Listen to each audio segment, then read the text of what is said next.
Welcome student. पिछली वाली video में मैं आपके लिए लेके आई थी प्लेटो से संबंधित प्रतियोगी परीक्षाओं तथा विश्वविद्यालय परीक्षाओं में पूछे जाने वाले इम्पॉर्टेंट क्वेश्चन आंसर्स।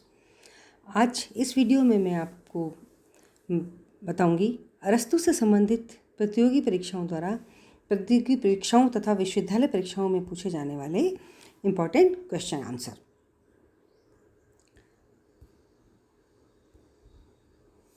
मैं शकुंतला शर्मा, एसोसिएट प्रोफेसर, सेठ रंगलाल कोठारी राजकीय महाविद्यालय राजसमंद।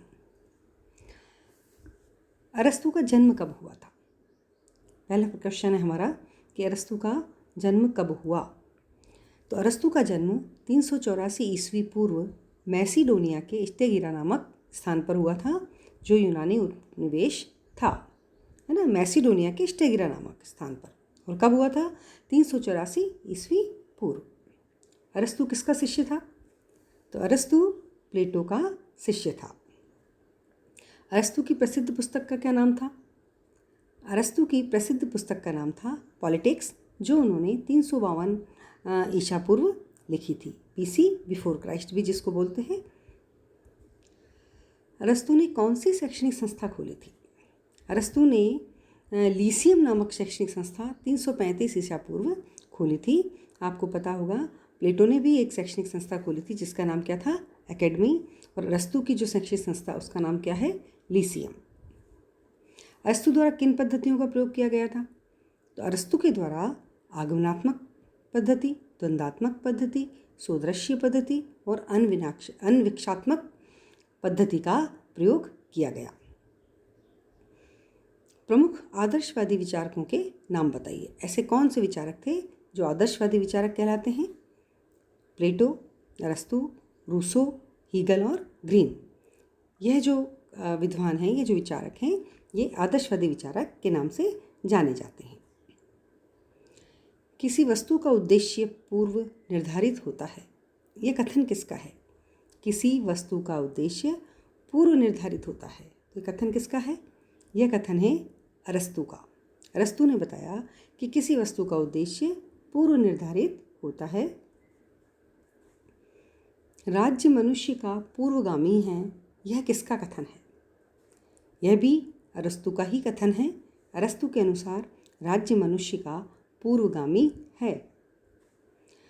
अरस्तु के चिंतन में कौन सा विचार प्रभावी है? तो अरस्तु का जो चिंतन है उसमें मध्यम मार्गी विचार प्रभावी है। उन्होंने मध्यम मार्ग को अपनाने की बात कही थी। राज्य स्वाभाविक प्राकृतिक संस्था है ना? यह किसका कथन है कि राज्य एक प्राकृतिक संस्था है?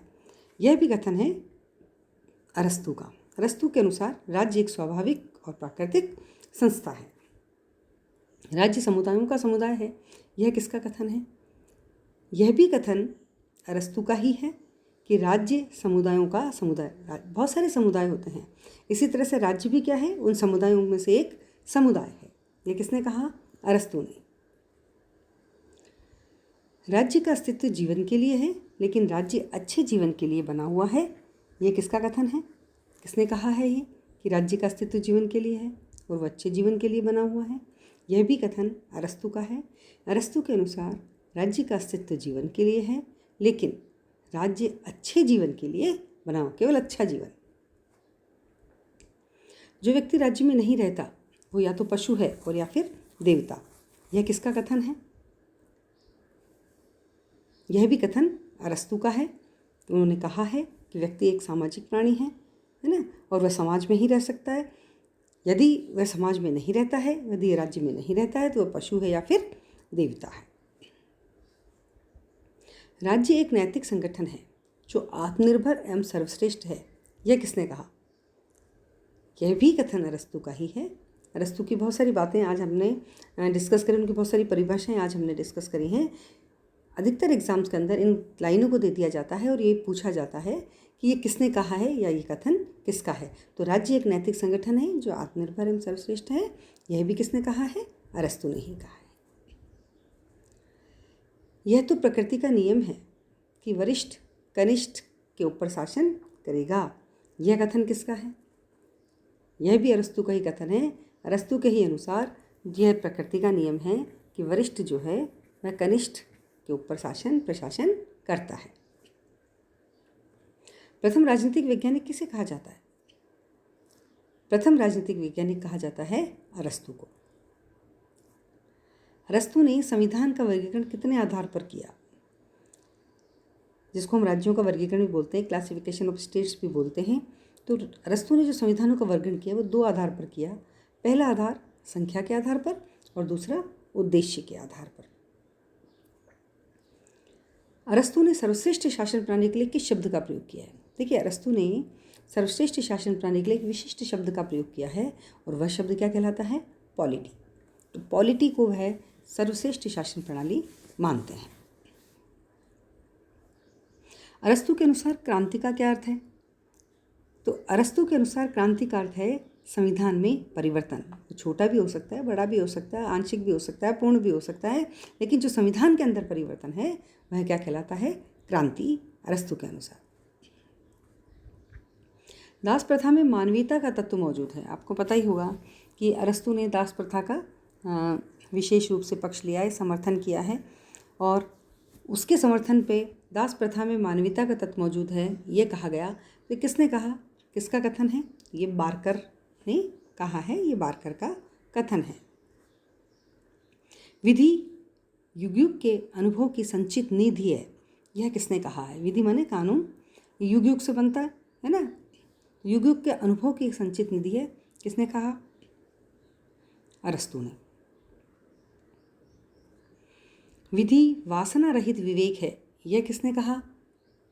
विधि वासना रहित विवेक है, यह कहा है अरस्तू ने। अरस्तू के अनुसार विधि वासना रहित विवेक है। अरस्तू की नागरिकता की कल्पना राज्य में करदाता के रूप में न होकर शेयर होल्डर या अंशधारी के रूप में है, यह कथन किसने कहा? और यह कथन कहा है बारकर ने। बारकर ने कहा है कि अरस्तू की जो नागरिकता की कल्पना है वो राज्य में करदाता नहीं है नागरिक, वह एक प्रकार से अंशधारी या शेयर होल्डर है राज्य का। अरस्तू के अनुसार क्रांति के क्या कारण हैं? देखिए, अरस्तू ने क्रांति के 3 कारण बताए। पहला सामान्य कारण, दूसरा विशिष्ट कारण और तीसरा कारण बताया उन्होंने विशिष्ट जो शासन प्रणाली होती हैं उसमें क्रांति के विशिष्ट कारण, है ना। सामान्य कारण, विशिष्ट कारण और विशिष्ट शासन प्रणाली के अंदर भी जो विशिष्ट कारण होते हैं वह। अरस्तू के अनुसार क्रांति के मूल कारण क्या है? तो अरस्तू के अनुसार क्रांति का मूल कारण है असमानता की भावना। जहाँ समानता नहीं होगी वह असंतोष उभर कर आएगा, और जब असंतोष उभर कर आएगा तो क्रांति होगी। तो क्रांति का मूल कारण जो अरस्तू ने बताया कि असमानता जब होगी तो क्रांति जरूर होगी। वितरणात्मक न्याय का विचार किसका है? वितरणात्मक जो न्याय है उसका विचार भी अरस्तू का ही है। अरस्तू ने ही बताया था कि वितरणात्मक न्याय क्या होता है।